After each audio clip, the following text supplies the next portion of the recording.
One, two, three, four.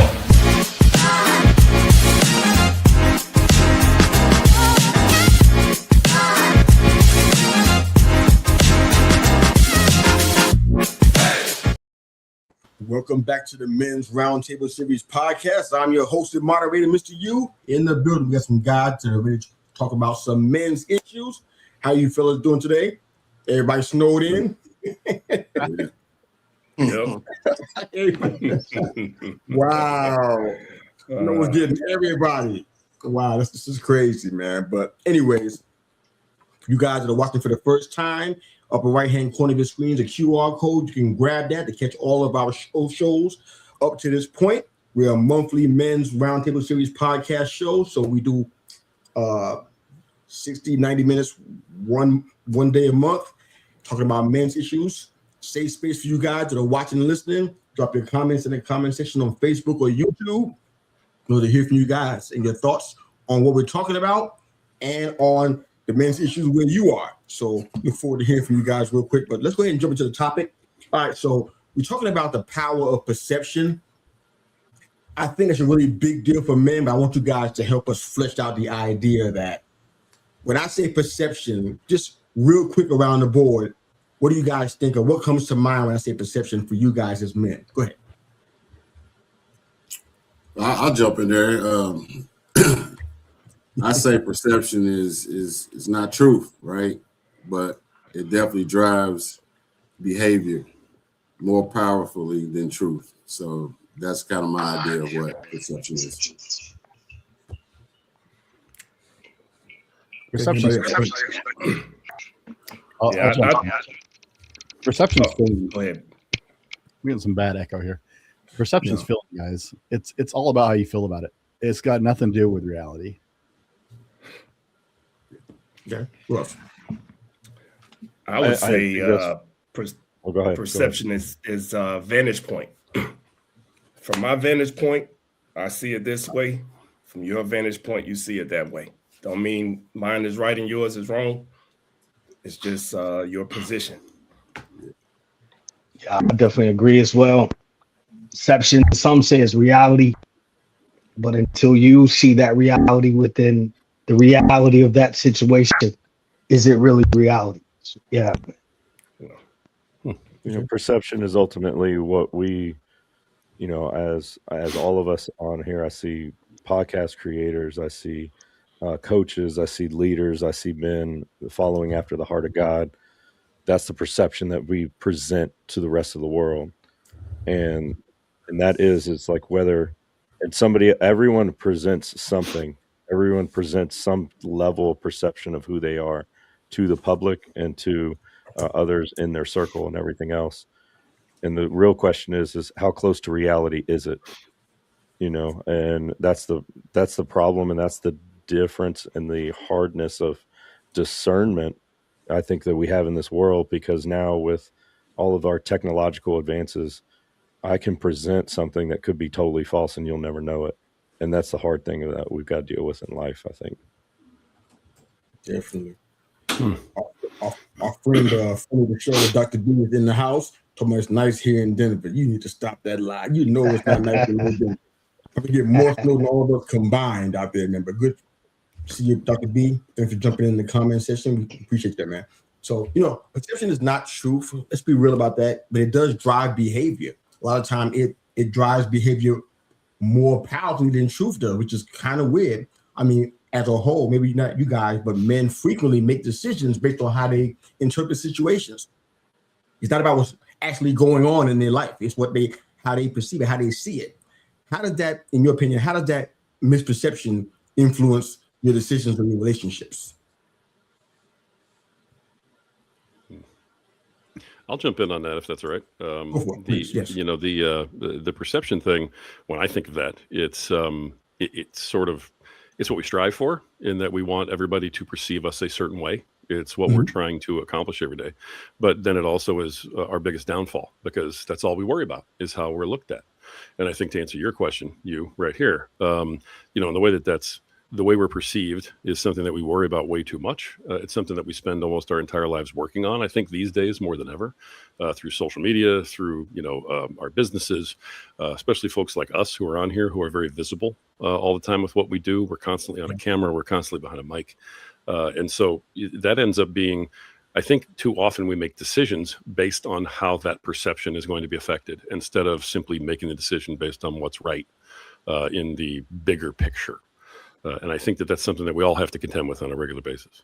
Yeah, absolutely. Christopher, anybody else?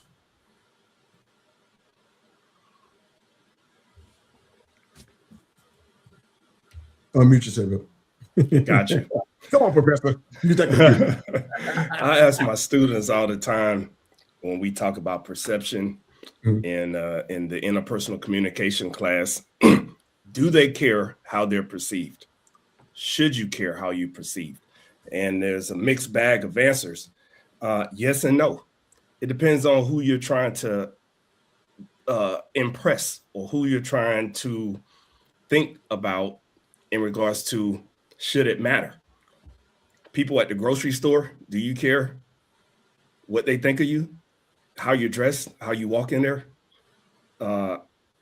People at work, your supervisors, your boss, it should matter because they hold in the keys, right? So it's so subjective and it's so individual. Should you care? Should you not care? And at a certain extent, every time people, all of us, wake up in the morning, we select what we're going to wear, how we're going to dress, how we look, how we present. So when somebody tells me they don't care how they're perceived, I ask questions. Really? Why'd you put that on this morning? Why'd you select this color? Why'd you select this brand, this style? And it just forces them to kind of think, dang, maybe I do care about how I'm perceived than I'm willing to admit. Just a wee bit. Yeah. Yeah, no, it's good, man. Thanks, dude. I just love, number one, I just want Professor Steve, I see that drill sergeant hat in the back.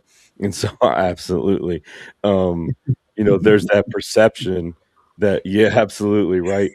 When certain images or certain things come into your mind, it brings a perception. And so I already know or have a perception, having been through basic training myself in my 13 years in the military and all of that. There's a perception that comes with that. There's a perception that comes with everything that we do. And just like you said, somebody that says that they don't have any care about their perception, well, if you're wearing just your PJs to Walmart, well, I get it. And there is a level that I think in our society, some people are trying to say, I don't care about my perception. And I think we're losing the art of actually having some level of care. Like you said, do you care about the perception you have in front of your boss? Right? Absolutely. Yeah. Are you trying to keep your job? All right. Nowadays with the economic situation that we got, you can't mess around with that stuff.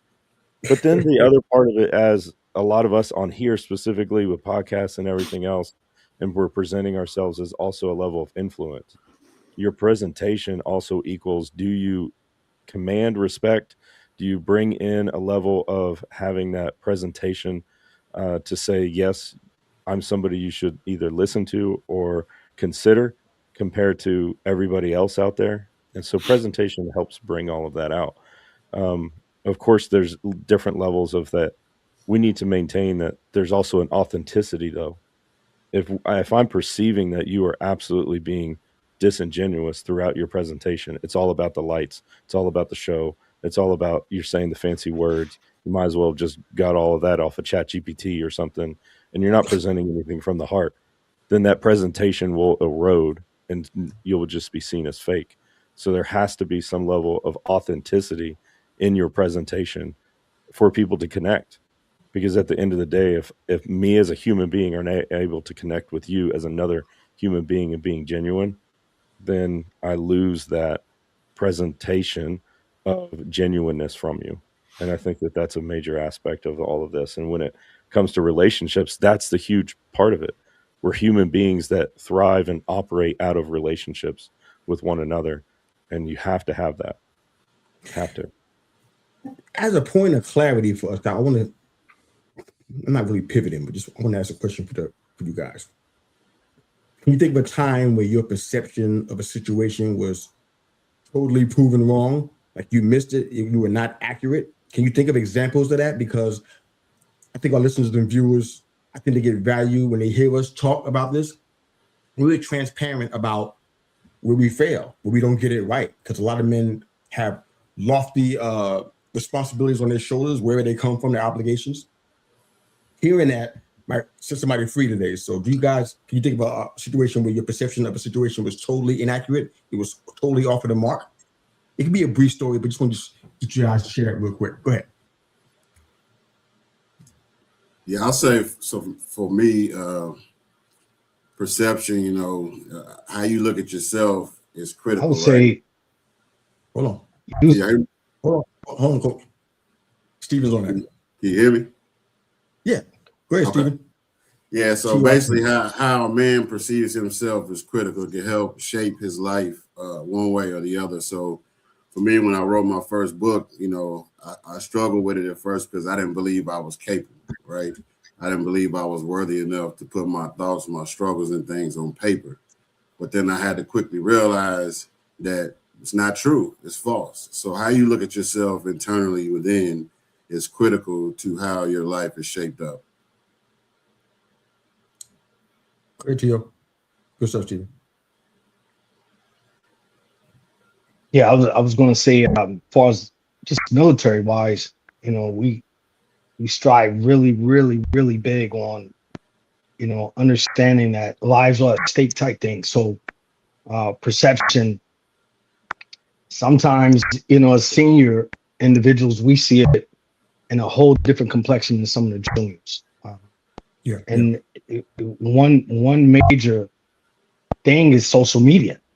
We came from that old school era of you're not on social media like that at all. When I say like that, just meaning you're not showing your personal life per se, because you're a service member 24/7, and you're expected to adhere to the standards and all the good things. So now what we see a lot of is I have the uniform on, but at the same time, it's my perception of my life and how I want to do things. So it could get pretty crazy.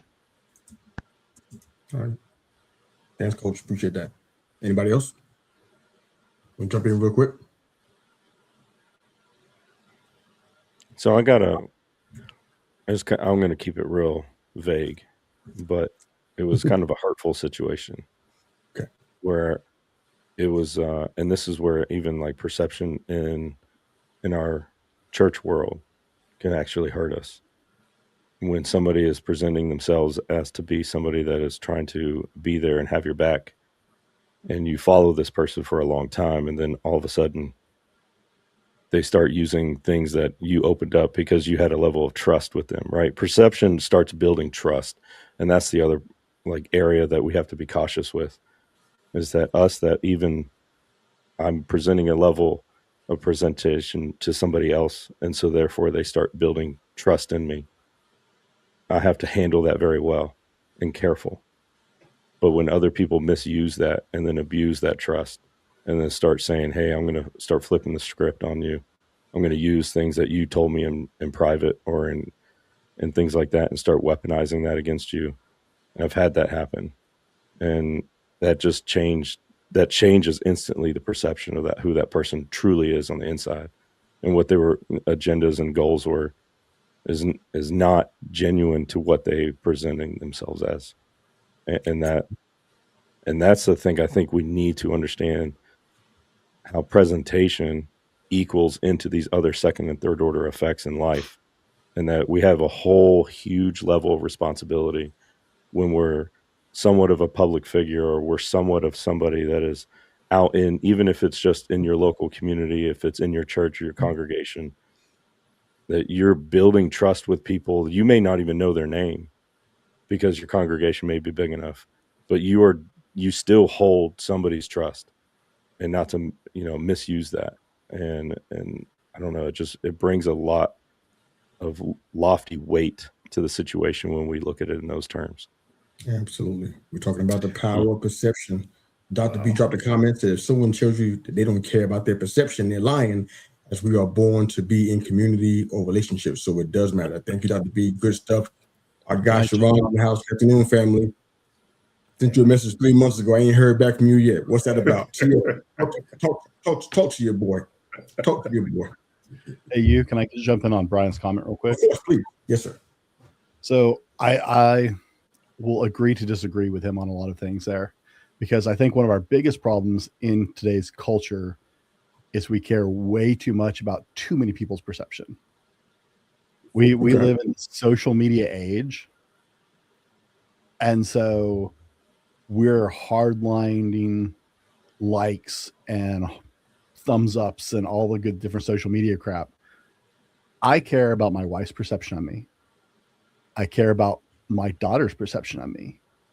I care about men I respect who are in my circle, but I don't give a crap about the majority of people's perception of me. And I host 5 podcasts, right? I don't actually care if you like me or if you like my show, because there are people who do. And I don't want you to like me because you like me because you have a wrong perception of me. I want people to listen to my show because I'm telling truth. I'm sharing valuable information, and I don't actually care what they care about me personally. The Mohawk is proof of that. Yes, we are hardwired to be community. My daughters like it. They pick this out. This is my 11 and 14-year-old, right? I think you're amazing, Brent. But we are hardwired to community. The problem is we need to care about our real community, because all his online stuff is just nonsense. I don't care what Bob in Indiana has to say about the way my hair looks, because my daughters like it, right? So that's the dangerous thing when we start getting into perception, because it's all about feeling and emotion, right? I want to be judged based on truth. I want to be judged based on serving the God I love and trying to be what he wants me to be.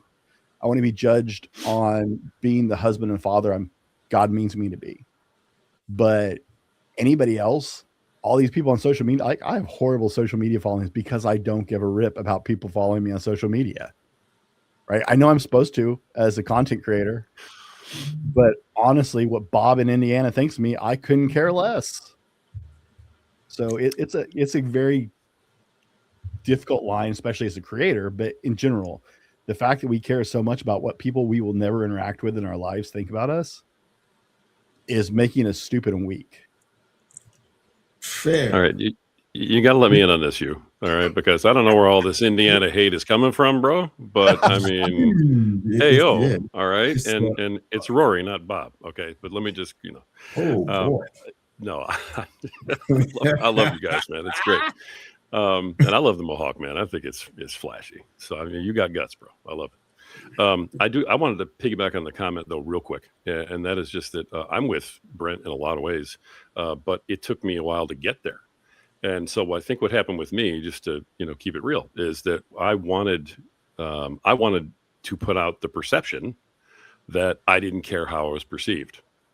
That was like a thing that I was striving for. It really did bother me that people didn't like me. And then I got all the hate when I first started my podcast. But I had to put out a persona of, I don't care what anybody thinks of me, because I had to somehow become stronger. Now, years later, I am where Brent is. I actually don't care. It doesn't bother me. I lose no sleep. It's all good. And sometimes it's even funny when I get the hate. But when I first started, it was really funny, because I wanted to have the perception. I wanted people to perceive me as someone who didn't care how I was perceived. And I think that a lot of us kind of have that goal until we get there, but it's a process. And, now I'm where Brent is now. I could care less, but it does take a minute.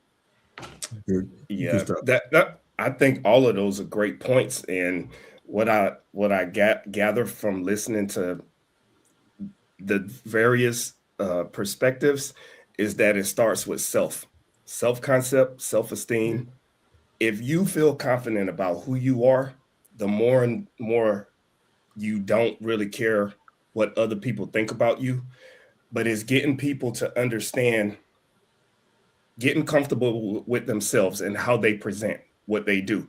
It starts with self, and everybody's self-confidence or self-esteem isn't where ours is right now, because we've all been point in our lives where we struggled with how we identify, how we look, how we dress, and that kind of stuff.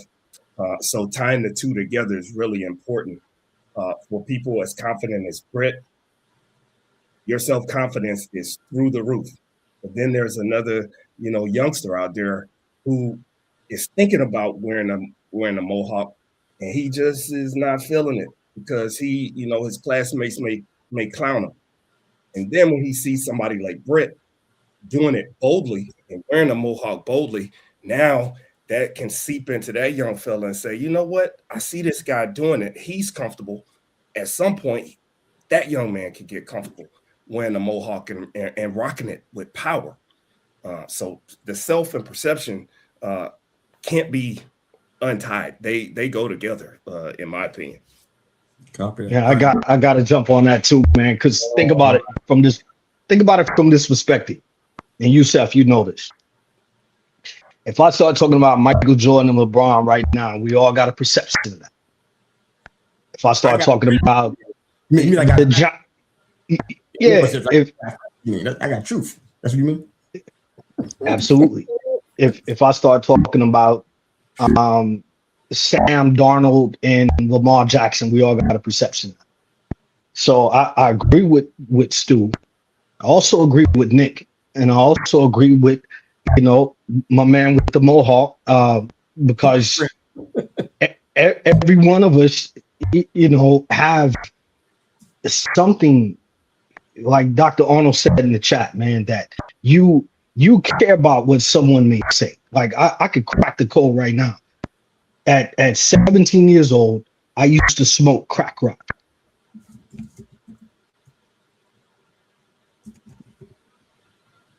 So anyone's perception could be, well, I didn't. I've never done that. Okay, good for you, brother. Hey, you used to get high or whatever. Cool.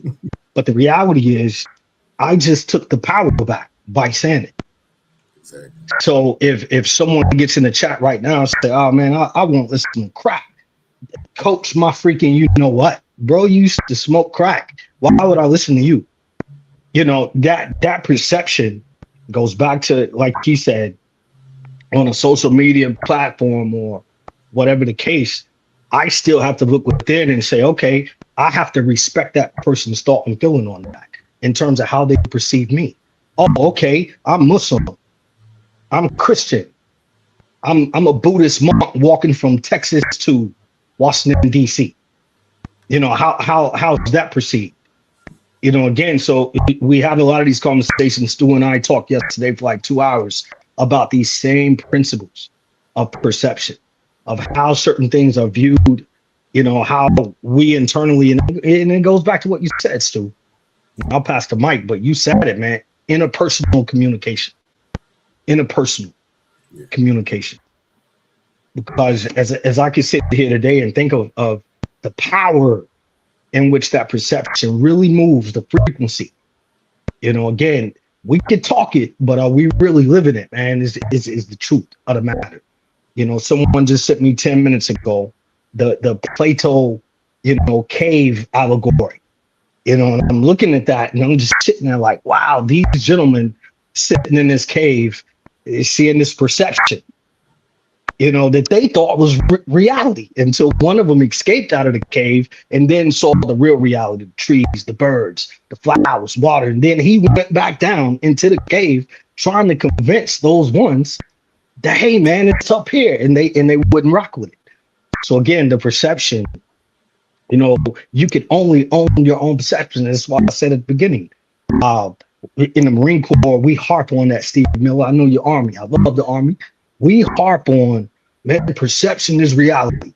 If a junior Marine sees you doing it, senior guy, then you just open up the floodgate for them to be able to want to do it. And there's truth to that. So again, but it still comes back to the within. So yeah, man, come on, man. You always got these high power conversations, bro, that just get so, man, wow, it's crazy. What we're doing out here? That's what I thought we were doing. Okay, so let's keep moving, man. But before I ask this question, buddy of mine, good friend of mine, military man, dropping in, first timer. Good to see you, Matt.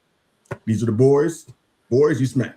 All right. So this is not designed to be a counter to what you said, Brent and Rory. I want you to I'm not asking you to soften your stance either. I'm asking you to position it for somebody who may be in that place where they're struggling with that. Because I personally think if you tell them, well, this is what I do, just do that, it probably won't work out very well for them. So how would you guys, and do that as brief as you can so we can move, so we can pivot to the next part of the combo, but how would you position it for them, somebody who's maybe struggling with the idea of being liked so that they can, kind of get along in this podcasting game? What would you say to them, outside of your personal opinion about how you feel about, not caring? How would you help them to come to the right conclusions there? What would you say? Brent or Rory, whoever wants to go first. Jump in. Let me clarify the question. Are you asking, you just said podcasts. Are we talking about podcasters specifically or just social media, man? Huh? All of that. Everything. You said podcasters, so I want to know who we're trying to address here. Both. Podcasting / social media / media. I don't even care. Go ahead, Brent. Go ahead.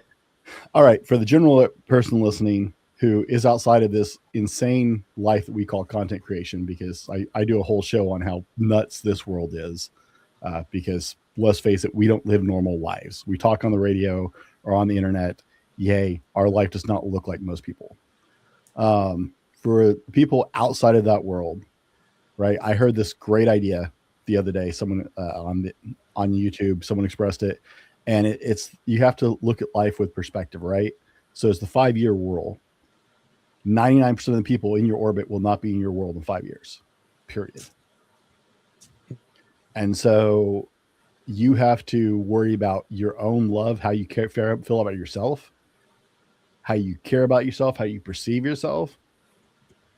And the 1% of those people, like your parents, your immediate family, your spouse, how they perceive you, and let everything else go, because 99% of those people aren't going to be in your life. They don't matter. It doesn't matter. They're gone. Who cares? The world moves forward without them, and you will too. And once you understand that, because I've lived all over the United States, I've moved from coast to coast, north to south, lived all over the place. And honestly, there are a handful of people in my life, other than my family, who have been in my life for more than 5 years.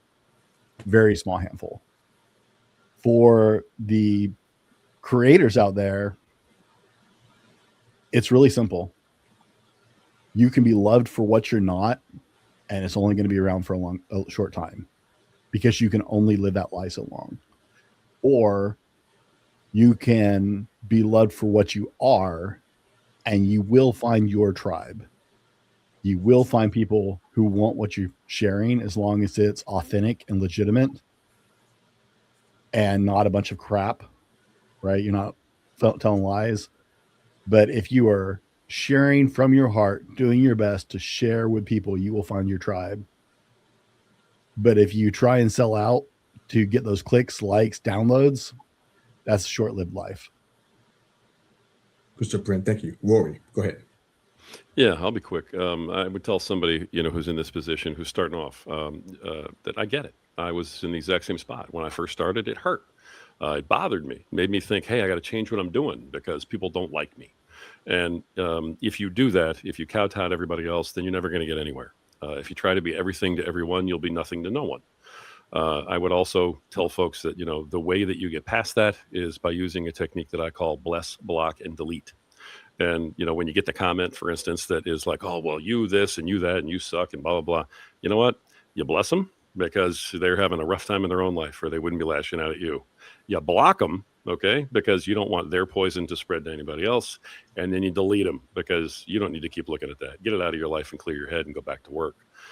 Eventually, it gets better. Every pain you experience in your life gets better at some point or less at some point. Stay the course. And if nobody is shooting at you, then you're not over the target. So you must be doing something right. There you go. There you go. Good stuff. Thank you, guys. All right, so we're going to probably break the internet, or at least disturb some folks, because the men are going to talk about their emotions. I know this is going to be hard to understand, but not only do we have them, we're going to actually talk about them in this next question. So this is going to be crazy. So for you guys, on the panel, what specific emotional state most often kind of messes with your perception or distorts your perception? What's the biggest challenge for you in that area? Is it anger, fear, pride, insecurity? What's that emotion that you have the biggest challenge with as it pertains to it kind of distorting your perception of things? Perceived. Yeah, I would say for me, anger definitely played a role in that. You know, I had unresolved emotions as a kid. Had the loss of my grandmother at a really early age of 7, and I didn't realize how much it impacted me throughout my childhood. So from an emotional state, you know, I was messed up. I was broken for a very long time. Wow. And it came out in different ways, you know, whether it be fighting all the time in school or just how I treated people, you know, in a wrong form of fashion back in the day. And that's where ego comes into play, right? I had to check myself at one point and put that ego aside and just become a better person. Good stuff, man. That's Anybody else? good. Yeah, I would definitely say, just as you know, I grew up in a military home. My dad, 27 years in the Army, and then 13 years in myself. So I grew up with this mentality of, you know, you got to accomplish the mission, you got to succeed, you got to go forward, and all of that. So I would say it's fear of failure, fear of just not making it, fear of like just, you know, being a failure in front of all the people I do care about, family, Yeah. friends, all of those that, you know, ultimately they're the ones that a lot of opinion does seep in and I listen to, right? Because we all have people that we take in their counsel, we take in their um, uh, all of that, and we want to be successful and do well, um, you know, in those lights. But there's a level of that you can't let that get in the way because then we'll never do anything. If you're scared True. of not succeeding, then you'll just sit on your couch and the only thing you'll succeed at is emptying the bag of Doritos, right? That's that's about it. Yeah. So we can't let fear get in the way, and that's one reason why my podcast is called Valor and Vision. Valor meaning having the courage in the face of adversity. We're gonna have adversities in our life. We're gonna have adversities here on social media. We're gonna, you know, however that looks, whether it's your content creating for any of the platforms out there, you're doing a podcast, whatever the case may be, or all of it. We can't worry about that. I kind of also look at Proverbs 23, verse 9. Do not speak in the hearing of a fool, for he will despise the wisdom of your words. And that's Hmm. part of the other area of that. We're on social media and podcasts and all of this and YouTube and everywhere. We are broadcasting to everyone. So you will run into those fools like Roy was talking about and the haters. And so therefore Yeah. do not speak in the hearing of the fool. Well, unfortunately, the way that this is set up, your voice will be heard by the fools, for he will despise the wisdom of your words, which of course that's the negative comment that you get. Yeah. And it's part of that. I love the one thing that, you know, as a Christ follower and as all of us, bless that person because yes, they are going through a hard time. They are going through something in their life where that for some weird reason brings them joy to bring hate on other people. And so they're definitely going through something. And Exactly. that's where it's like, hey, don't listen to that. But who do you listen to? Because we all have some voices in our life that we listen to. And make sure to listen to those. Make sure to hone in on those. Make sure to care about those and put those at a loftier weight in your life than some comment that has no face. Yeah, No doubt. I would say the emotion I struggle with, similar to what Nick just said, is the fear of disappointing those particular others. Hmm. I've always been driven not to disappoint those people who are in my circle. I never wanted to bring shame to my parents. I never wanted to bring shame to my family's name. And now, as an adult, and as I made my way through the Marine Corps, I never want to uh, disappoint my leadership. And then when I start getting in leadership, I never want to disappoint my subordinates. And it was a struggle for me, but I knew how I grew up and what that looked like, and I knew what I didn't want to do or didn't want to be in life. And that fear of failure, that fear of disappointing people, others started then turning inward. Now I don't want to disappoint me. And it takes a while for people to get there. Some get there faster than others. But for me personally, that fear of disappointing particular others is something that I struggled with. And I still struggle with it to this day, if I'm being honest. The one thing that I cannot do is have somebody call my mama and say, That's still happening. what's wrong with that boy? You know, that's still in the back, deep in the back of my mind, bro. I'm thinking about that. I'm gonna call your mama. So it did keep me on the straight and narrow from getting in trouble and doing stuff, because I'm thinking, man, if I get caught up, my mama gonna kill me, and I don't want that. You know what I'm saying? All right, friend of the show, DL the Low Life says pride. If we look at the root of ego, need for success / fear of failure, anger, etc., we can trace them back to pride. Good stuff, DL. Thanks for watching and listening, brother. We love you, man. All right, so something you said, Stu, is making me kind of think about something now. What do you guys think? Well, what do you know are accountability structures that help you see things more clearly? We always talk about accountability on this show because many need to hear that more often than not because of where they are in life. So we're talking about perception. Heard what everybody was saying. Accountability. What kind of accountability structure do you have in place to kind of help you see more clearly when it comes to not reacting emotionally and being, I guess, rational and not walking in perception of what's actually going on? What do you have in place accountability wise? I don't actually have like a set system in place. You don't have a system? I have a set group of friends. That's a system, right? I got so you could call it a structure. I call it, I have like 2 or 3 people in my life that I pick up the phone and I call, and it's like, hey, this is what's going on, and I'm kind of freaking out, and I need someone else's perspective on this. I need an outside look on this. And in turn, I also try and be that for my friends. I got a call yesterday. My friend's going through some really rough seas right now. Like the storms in his life are hitting him from multiple angles. And he called me just freaking out. And we had like 4 different phone calls yesterday because like it's just it was bad. And it was like, all right, we got to breathe. Let's take the emotion out of this. You're using some really strong language. Let's take the emotion out of this. Let's get the over the top reaction, right? I got it. We're freaked out. Let's slow that down and look at reality. Let's reframe this and look at honest reality. Is this in fact going to kill you? Is this in fact going to leave you destitute? Is this in fact going to XYZ, right? And put that in. And that's what I look for, right? That's why I have a very small circle of a couple of people. It's like, I know I can call you, Mr. U, and be like, hey, this is what's going on. And right now it's like drowning, right? Yeah. And you're going to be like, yeah, but are you? I know it feels kind of like that right now, but are you? Yeah. And they nailed it in Crocodile Dundee years ago when he's like, that's from the past.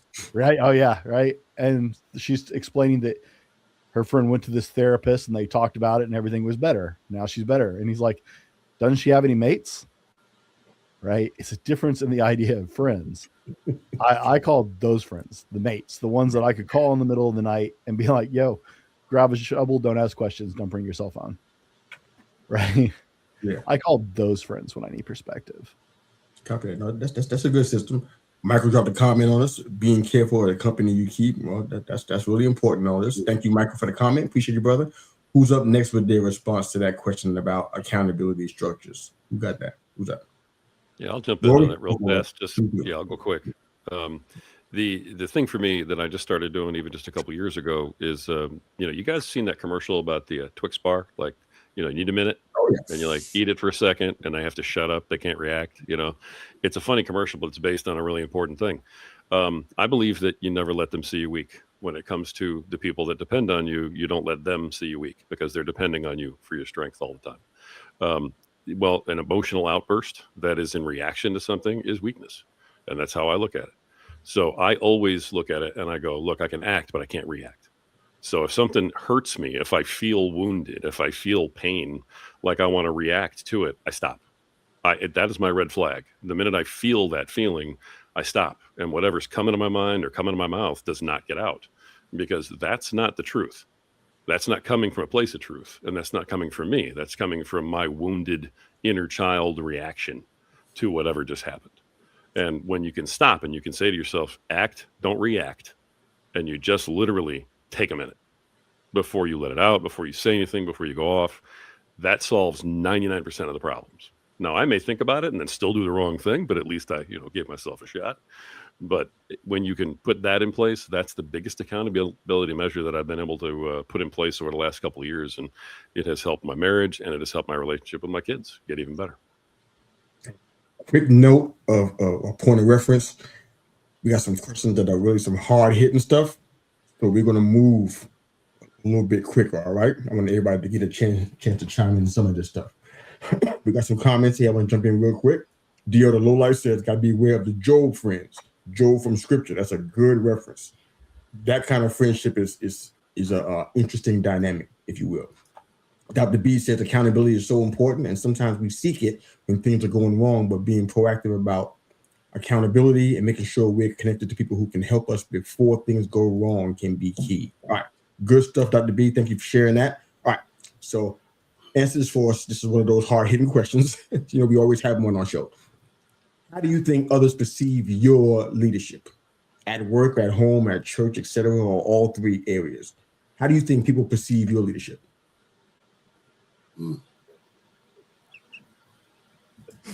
Well, fortunately, I already know something bad's getting ready to come. I would say, fortunately for me, I get evaluated after every semester, after every class. Students leave their feedback, what they liked, what they didn't like, and some students are very honest because it's anonymous and they can be real and true about how they feel. And man, if you're getting assessed like that from somebody you are in charge of or somebody you have the responsibility to teach, that's the greatest measure for me. Am I doing this right?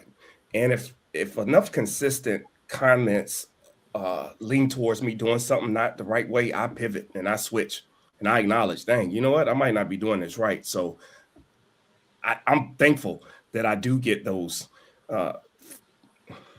remarks, those comments. I'm not seeking validation, and I'm not really adjusting my teaching style just to make students happy, but I am listening and I am paying attention to make sure I'm reaching the students where they are, and I'm also getting them to where I'm trying to get them, at the same time. Got it. Good stuff, too. Thanks, man. Who's next? I think for me, I would say the one thing that, and it is intentional, is to always, it's people first. It's caring about my people, and it's definitely, I'm the men's director and communications director at my church, and kind of leading a lot of the men. It's like, hey, ultimately, I'm here and I care about you. Right? We'll get the mission done. We'll do all the things that we need to do, and that's not a problem, because they realize I care about you, and that when push comes to shove, I've got your back at certain points, right? And so that lends into trust, and that lends into them also returning willing to put forth the energy when, hey guys, we need to put together something like this weekend. We have to put together we have so much ice everywhere at the church that we need to do. We're asking other businesses around, can we use your parking lot on Sunday? And we're going to be shuttling people around and doing all this. It's a completely new system. And I'm drawing men in to come together and say, hey, can we do this? Can we have a couple guys in their trucks be a shuttle and help navigate parking, which we normally never have to do? And they're not a problem. We got you. Let's do this. Let's get this done. Versus, who's this guy? Forget you. I'm not paying attention to you. And it's when we care about one another. I think that's a major aspect. At least that comes from me, because I do. I care about them. That's good. That's good, man. That's good. Anybody else? Yeah, I think for me the key is being consistent as a leader, and having integrity, right? Mhm. I've got about 20 leaders up under me in the role that I currently have, and it's showing up and being consistent every day. I do solicit feedback as well during like performance reviews and things like that, to where I may give them feedback on how they perform, but I also ask them as well, like, is there anything I can change, or what's your perception, or how are you evaluating me as your leader, so that I can help improve as well. So I think that's key, is soliciting that feedback on a consistent basis, so to keep you in alignment. I love that. Good stuff, Stephen. Good stuff. All right. So check this out. So our boy, also a friend of the show and fellow panelist, Lee Freebird's in the house. He said, is someone's perception of you that important? What is the value of evaluation?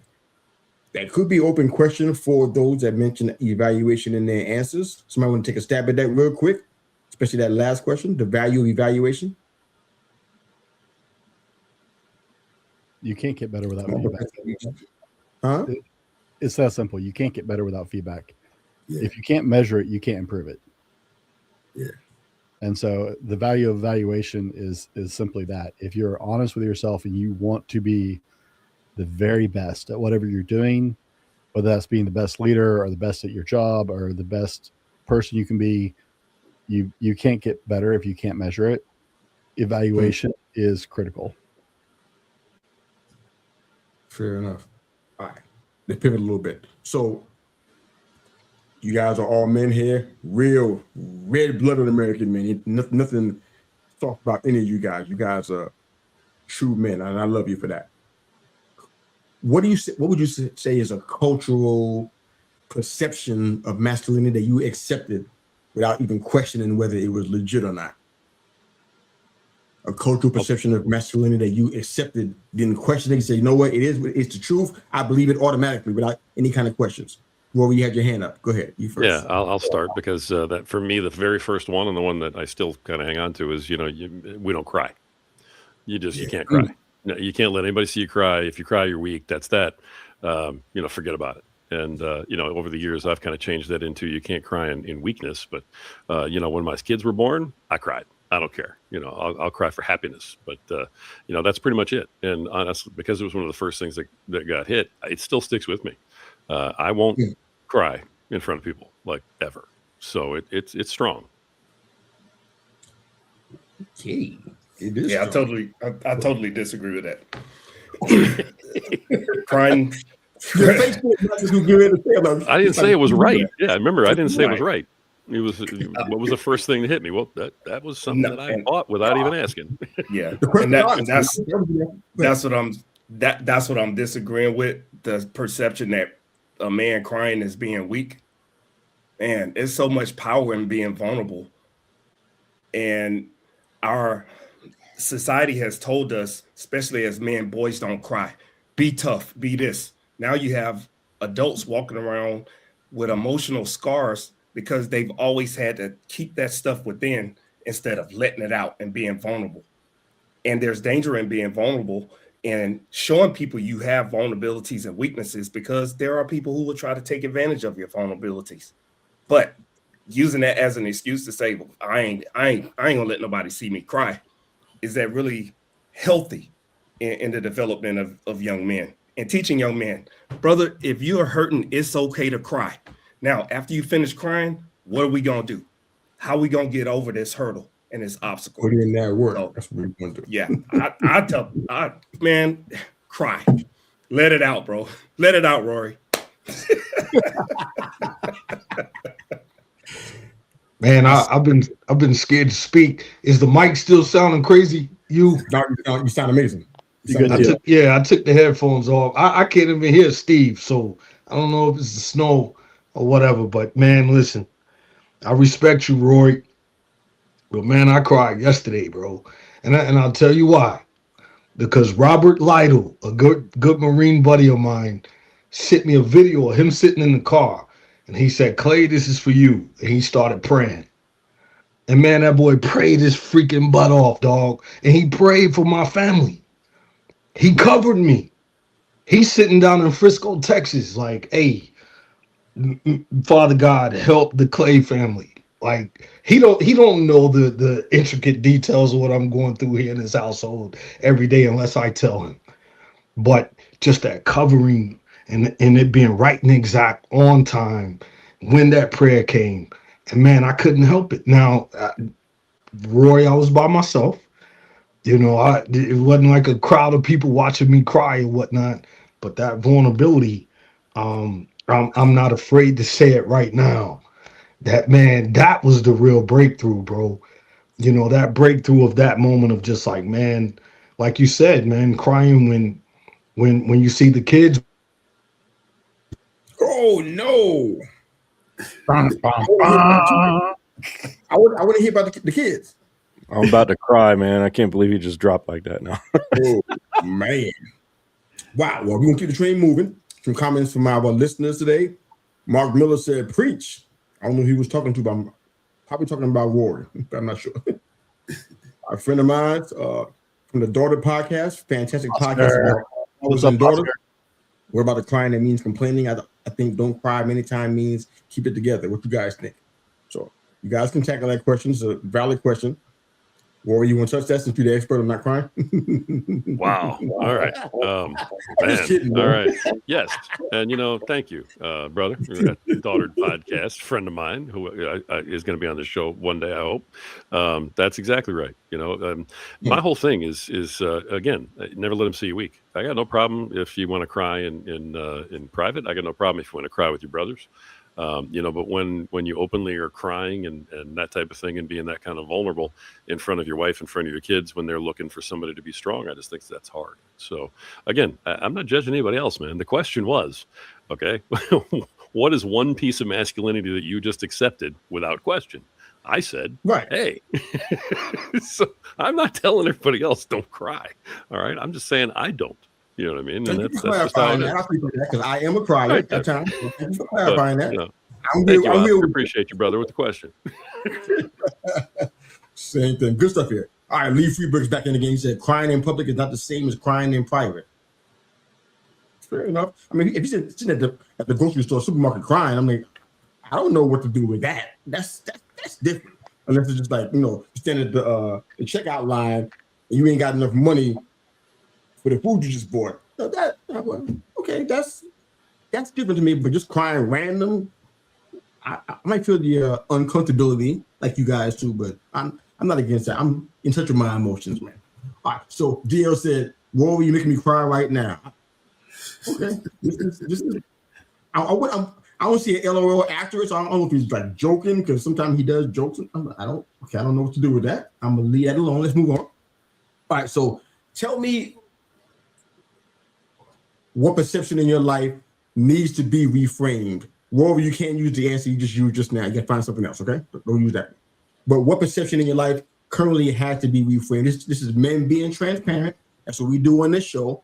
There's a perception in your life right now, and you probably know what it is off the top of your head. You already know. Came right to the front. Needs to be reframed. No question asked. You can't get around it. You got to change this. What's that perception? Go ahead. Can I throw a curveball into this question? Don't change the question. Perception that needs to be changed. It's not a perception, and it's our confusion with perceived value versus perception. We have a lot of things we think have to do with our perception, and we're making perception. It's not. It's perceived value, and it alters the way we perceive things all the time. And so we have to separate that out when we start talking about perception, right? Because we have a lot of things in our life that need changed perception-wise, because we're not actually doing perception. We're judging based on perceived value, not our actual emotional feeling towards it. Love, man, love. I do it just for you. It just give me an answer. You change the question, and I still don't have an answer. Give me an answer to the new question. The new question, the old question. I mean, just give me one answer. That worked for me. Do you have an answer for your new question that you just posed? Well, that is the answer. We need to change and evaluate and actually get real about ourselves, because a lot of our perception is skewed by perceived value. Okay. Bring out here starting stuff. I didn't say it now, just to be clear. I didn't say it. All right. Who's next? I think that's a hard question to answer a lot of times for men because we're so conditioned to move forward and not necessarily reflect a lot of times. So I don't necessarily agree with it, but I'm just saying that I think that's what kind of gets us stuck at times is we like to move forward. We need to be tough. You know, you can't go back and reflect some of the things that you really need to work on. I would say for me specifically, not having to control everything, right?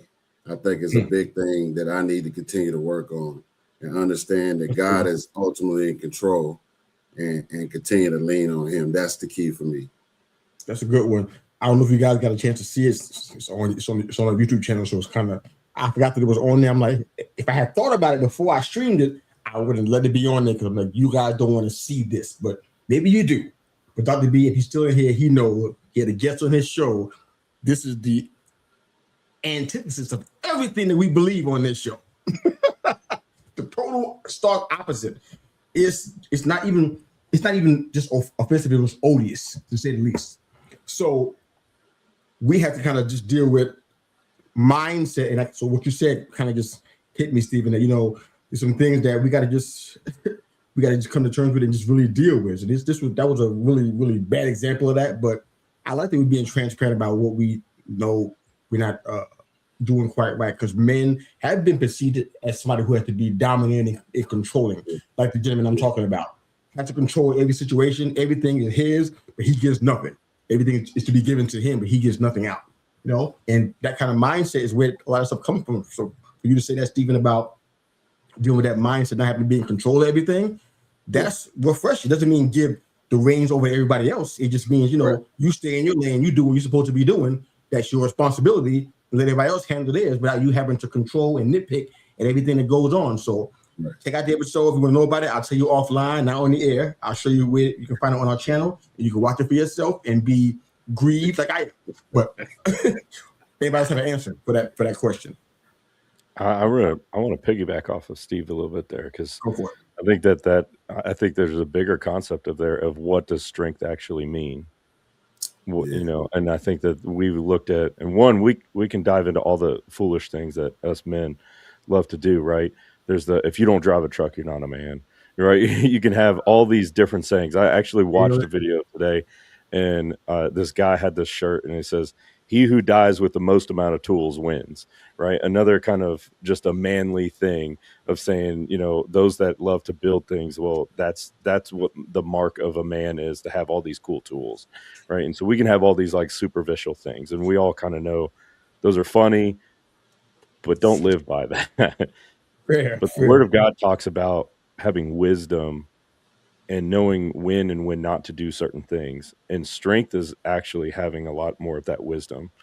Some people think that being a strong man means I just go around and punch anybody in the face, whoever disagrees with me, and look, I win because I'm strong. And actually, you're emotionally weak is who you are when you act like that, you know? And so being able to control your emotions makes you strong. Knowing when and when not to cry, knowing when and when not to punch, knowing when and when not to speak. Those types of things make you strong, because having strength up here can have so much more power in the world than strength right here. So I love it. That's just good stuff. Dr. B said, my wife says crying is one of the parts she loves about me. That's beautiful. I love that, brother. I love that. Well said. To answer the question, something I try to practice on a daily basis is putting myself in the shoes of somebody else before coming to a judgment about them, having empathy for their situation. Why are they acting the way they're acting? Why are they doing the things that they're doing? And then trying to help them if I can help them. But it's really hard sometimes not to look immediately at a situation and start stereotyping or prejudging. And I have to constantly remind myself, okay, what if you were in their shoes? How would you react? How would you respond? How would you handle this situation? And that's a battle for me all the time, because I am constantly surveying and sizing up everybody in every situation, everywhere I go. and that's probably the military brainwashing, situational awareness, and where's the nearest exit? Who in here, if they, if something jump off, who am I gonna have to knock out to get out of here? I'm doing that. Right. I wasn't even in. I'm doing Right. that. So, and that translates over into just your observation and stereotyping of people. So I definitely try to be empathetic to what people are going through and why they're doing what they're doing. Copy that. All right. Mark has 2 questions. And this one, we already answered that early in the episode. The answer is yes, it is more powerful in today's world. I'm not saying it's right, but that's the case there. But your first question, we're going to try to tackle that for you. How much does society program our perception of success, and how do we break free from that? Anybody want to jump in on that real quick? Yeah, I got you. Come on. Society programs everything out about our perception of success and lies to you constantly. Almost everything society is telling you what is success is a lie. And they will barrage you with it in the media, in movies, television, music. It's all loaded with a bunch of crap to tell you that this is exactly what the American dream is. This is what success looks like. Until you actually define it for yourself, right?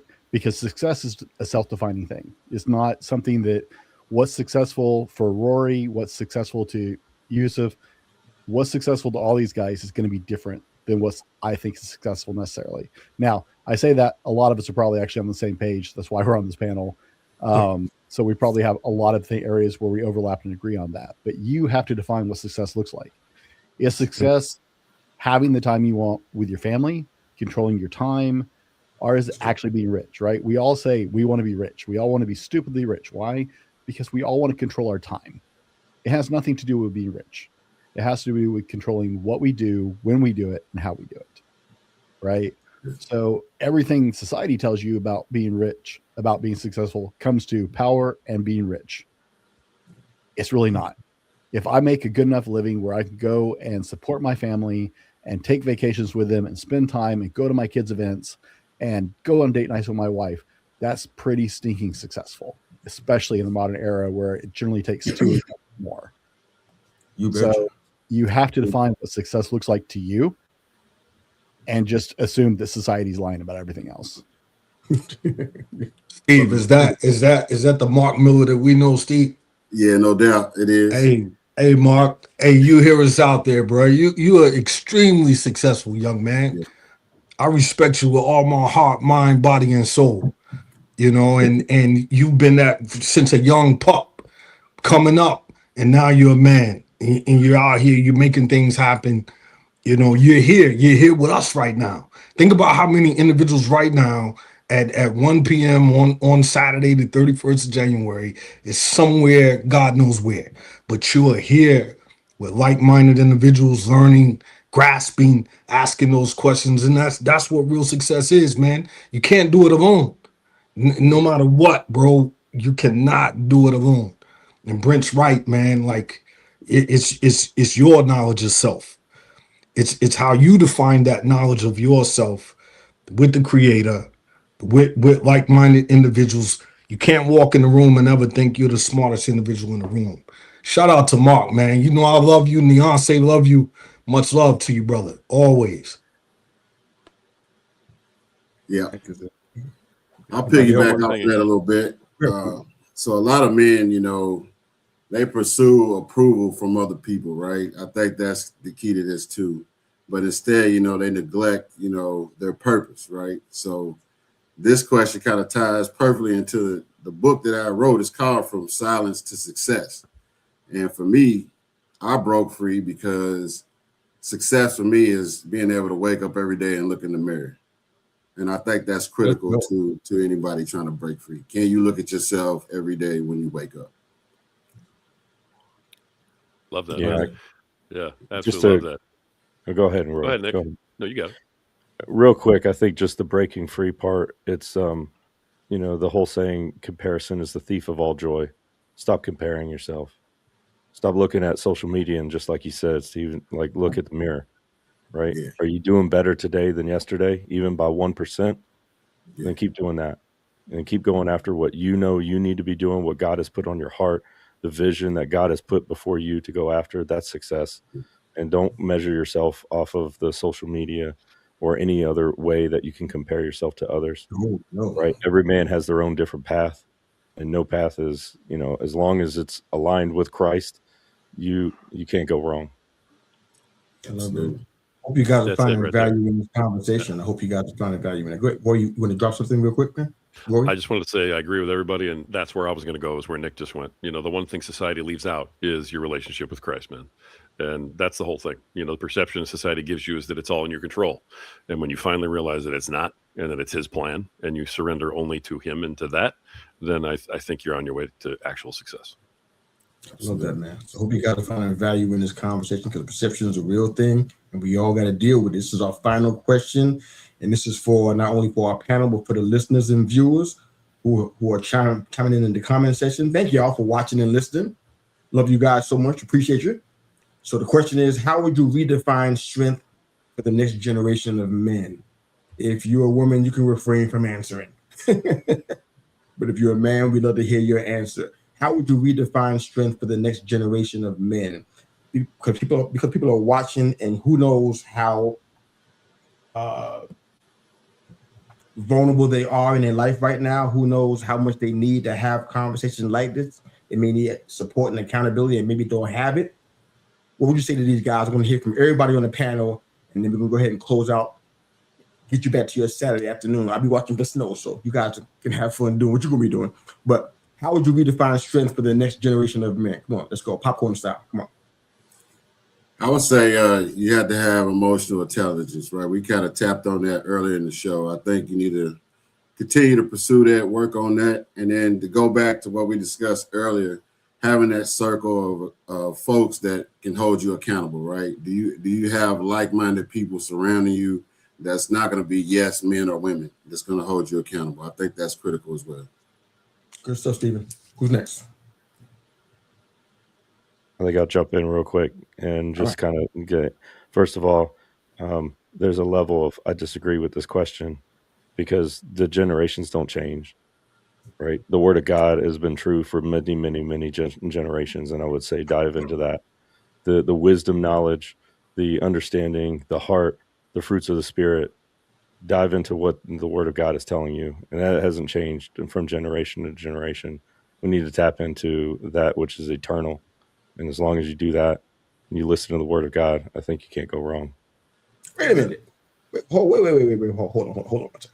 on. That should be defined strength, not redefined.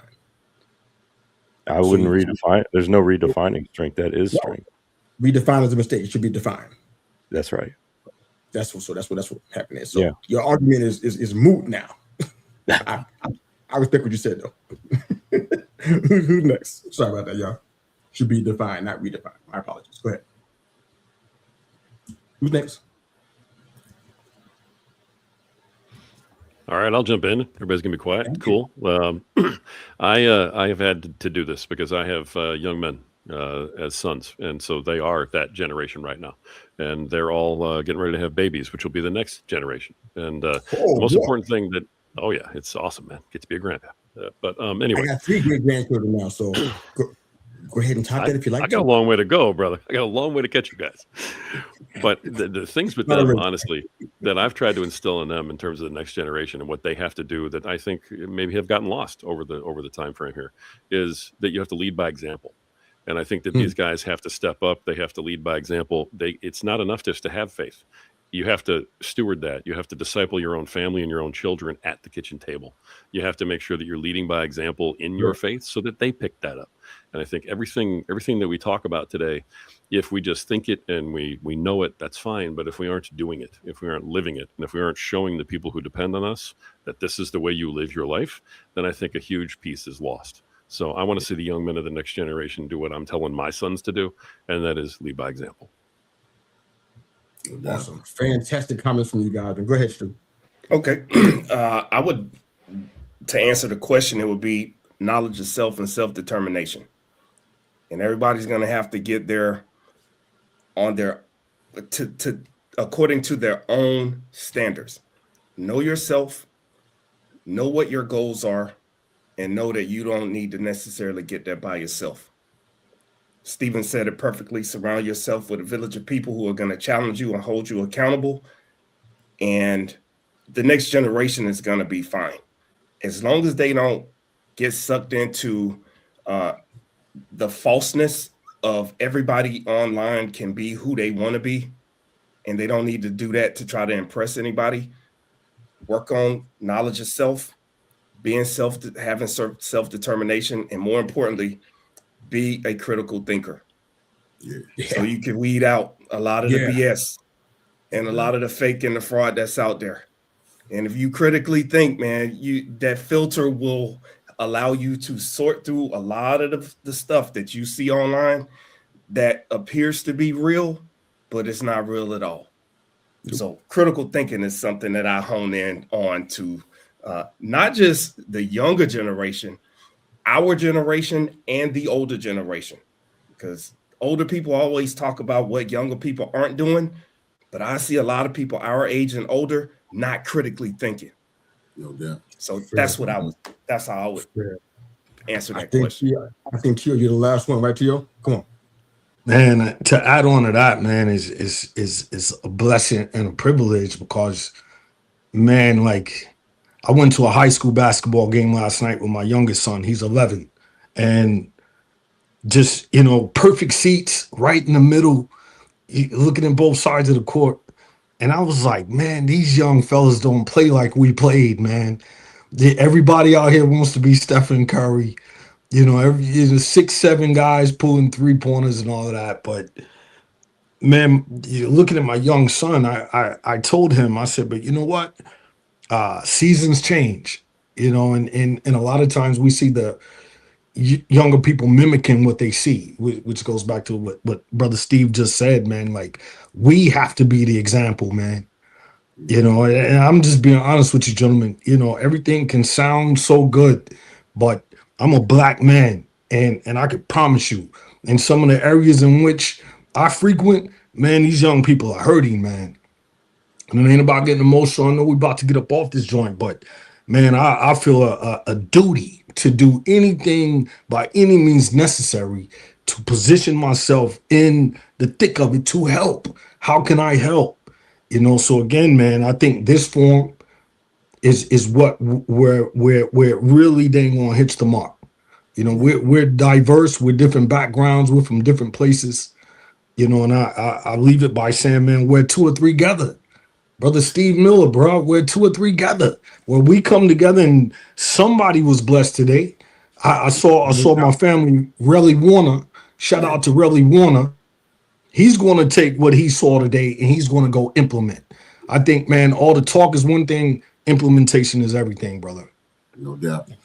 After Brent finishes up with us, we're going to end the show with some of the comments of your friends and people who are chiming in so you can hear this episode bless somebody. So Brent, real quick, you can go ahead and chime in there.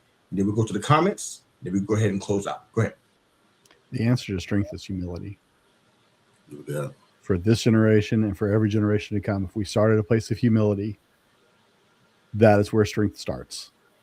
It's when we can be honest with ourselves and be humble and say, I have room to be better, so therefore I should try and be better. That's where strength grows.